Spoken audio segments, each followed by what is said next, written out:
유권자들이 많은 관심을 갖는 선거 여론조사. 우리나라에서는 1987년 제13대 대통령 선거 당시 처음으로 선거 여론조사 결과를 발표했는데요. 그 이후 지금까지 선거 때마다 여론의 향방을 파악하는 데 큰 영향을 미치고 있습니다. 하지만 잘못된 여론조사 결과는 선거의 공정성을 해치고 유권자의 의사 형성을 왜곡할 수 있다는 부정적인 기능도 있는데요. 따라서 선거 여론조사에서 가장 중요한 건 바로 공정성입니다. 이에 대해 공직선거법은 선거 여론조사 심의위원회를 중앙선거관리위원회 및 시도선거관리위원회에 설치하도록 하고 선거 여론조사 심의위원회로 하여금 공직선거법과 선거 여론조사 기준에 따라 관리 감독하여 여론조사의 객관성과 신뢰성을 확보하도록 했는데요. 자, 그렇다면 지금부터 선거 여론조사 관련해 어떤 주의사항이 있는지 구체적으로 살펴보겠습니다.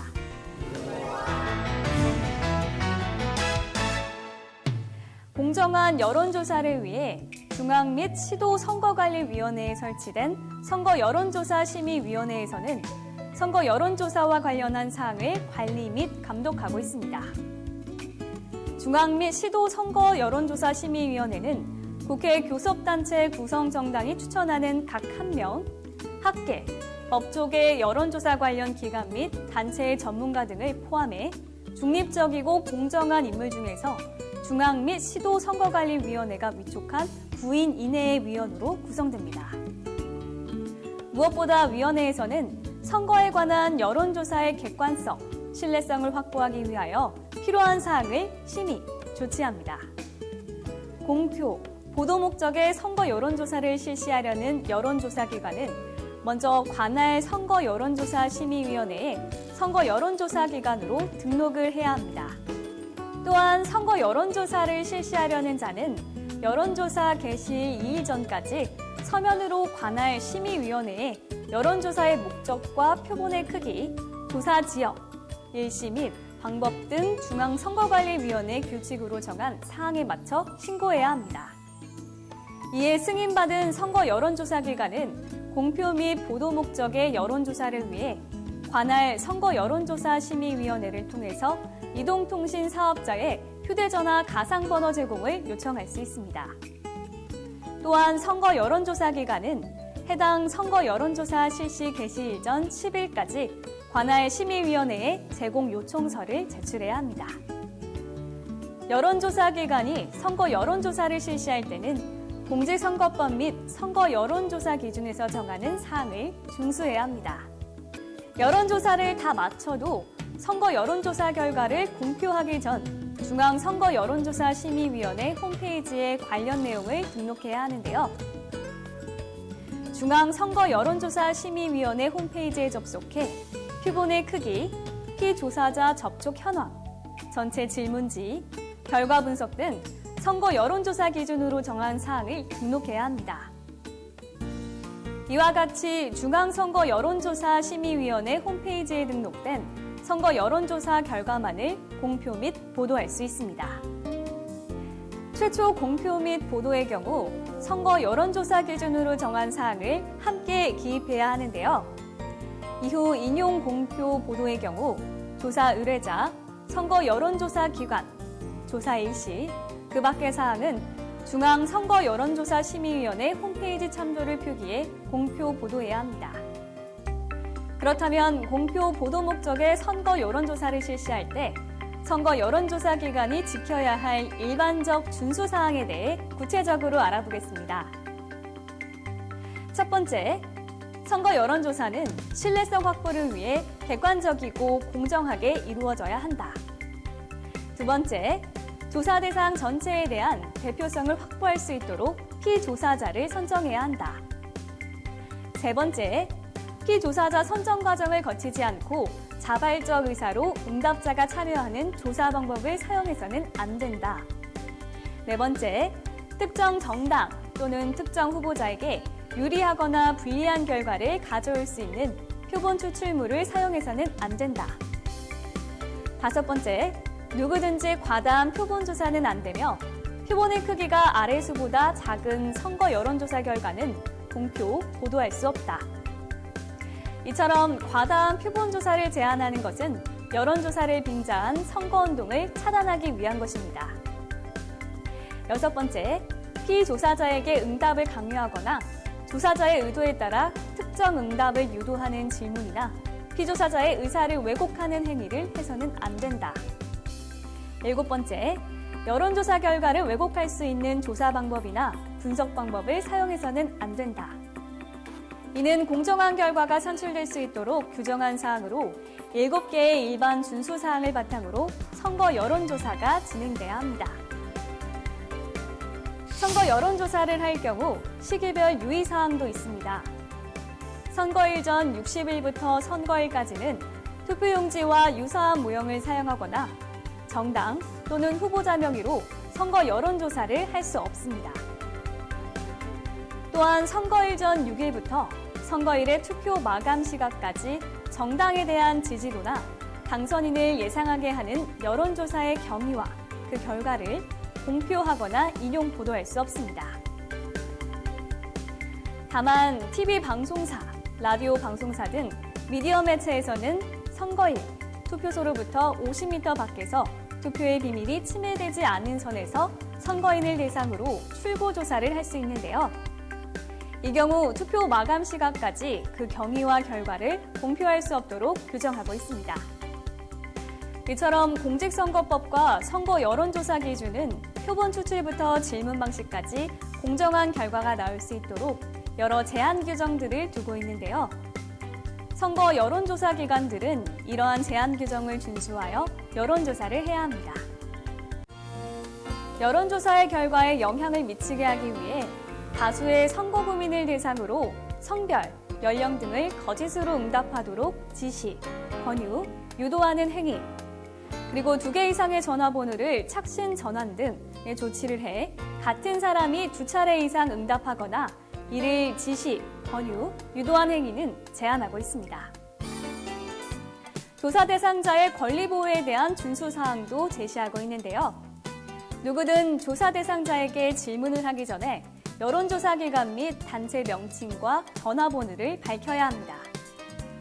2번째, 조사 대상자의 수치심을 유발하게 하거나 조사 대상자를 모욕하는 행위를 해서는 안 됩니다. 끝으로 조사 대상자의 성명이나 성명을 유치할 수 있는 내용을 공개하는 행위를 해서는 안 됩니다. 이렇게 여론조사가 끝나면 이제 공표 보도하는 일만 남았습니다.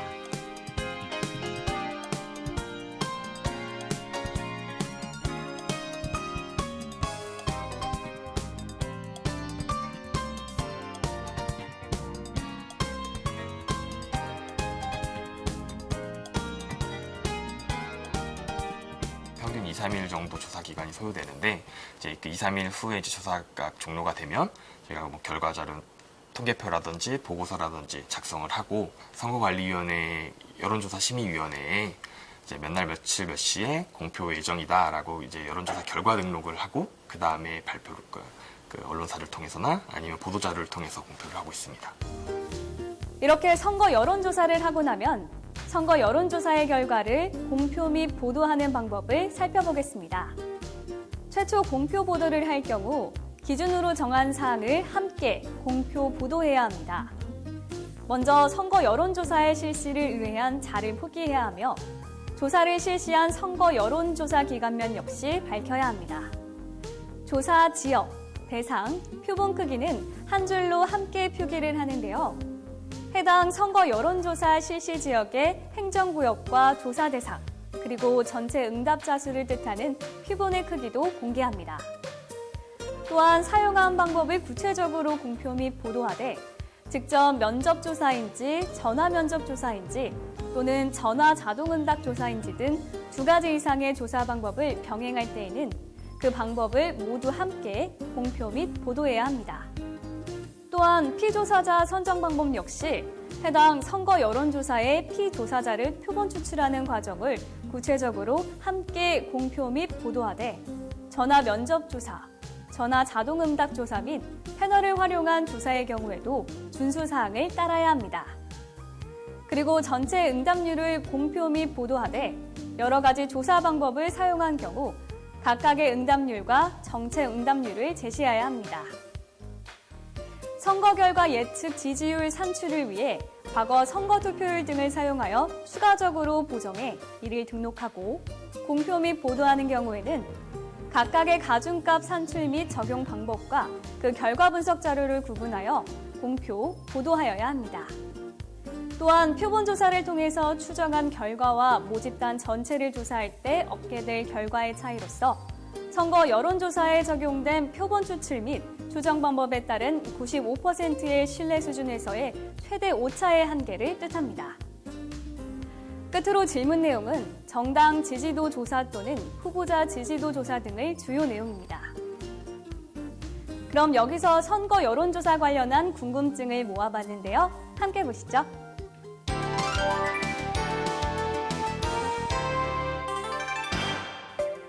선거 여론조사를 왜곡하여 공표하는 경우 처벌 규정이 있는지, 주요 위반 사례는 무엇인지 알려주세요. 공직선거법에는 누구든지 선거에 관한 여론조사 결과를 사실과 다르게 왜곡하여 공표할 수 없도록 하고 있고 위반 시 처벌 규정이 있습니다. 주요 위반 행위로는 정상적으로 실시된 선거 여론조사 결과를 왜곡하여 공표하는 행위, 여론조사 과정에 대한 조작을 통하여 왜곡된 결과를 산출한 후 공표하는 행위, 존재하지 않는 선거 여론조사 결과를 허위로 만들어서 공표하는 행위, 왜곡된 여론조사 결과를 알면서 제3자로부터 전달받아 그대로 공표하는 행위도 이에 해당됩니다. 그럼 포털 사이트의 특정 밴드 회원 대상으로 선거 여론조사 실시도 가능한가요? 포털 사이트의 특정 밴드 회원 대상으로 실시하는 선거 여론조사는 일반적으로 표본의 대표성을 충족할 수 없으며 통상적으로 실시 신고나 결과 등록도 하지 않기 때문에 거의 모든 경우 위법한 선거 여론조사임을 유의하셔야 합니다. 문자 메시지, SNS, 인터넷 홈페이지, 전자우편 등을 이용하여 여론조사를 인용, 공표, 보도할 경우 지켜야 할 사항은 무엇인가요? 문자 메시지, 카카오톡, 밴드 등 SNS, 인터넷 홈페이지의 블로그나 전자우편을 통하여 선거 여론조사 결과를 인용, 공표하는 경우에 조사 의뢰자, 조사기관, 조사 일시, 그 밖의 사항은 중앙선거여론조사심의위원회 홈페이지 참조를 표시하거나 이와 같은 공표 요건을 충족한 언론 기사에 링크를 첨부하셔야 합니다. 단순히 여론조사 결과만을 공표하는 것은 관련 법 규정에 위반됩니다. 선거는 여론전이다라는 말이 있을 정도로 여론은 선거 결과에 지대한 영향을 미치는 게 사실입니다. 따라서 무엇보다 중요한 건 한쪽에 편향되지 않고 객관적으로 진행되어야 여론조사도 신뢰를 얻을 수 있습니다. 공정성과 객관성을 바탕으로 선거 여론조사가 실시되고 공표 보도될 수 있도록 선거 여론조사 심의위원회에서도 최선을 다하고 있습니다. 여러분들도 선거 여론조사를 참고하면서 국민의 소중한 권리를 반드시 행사하시길 바랍니다.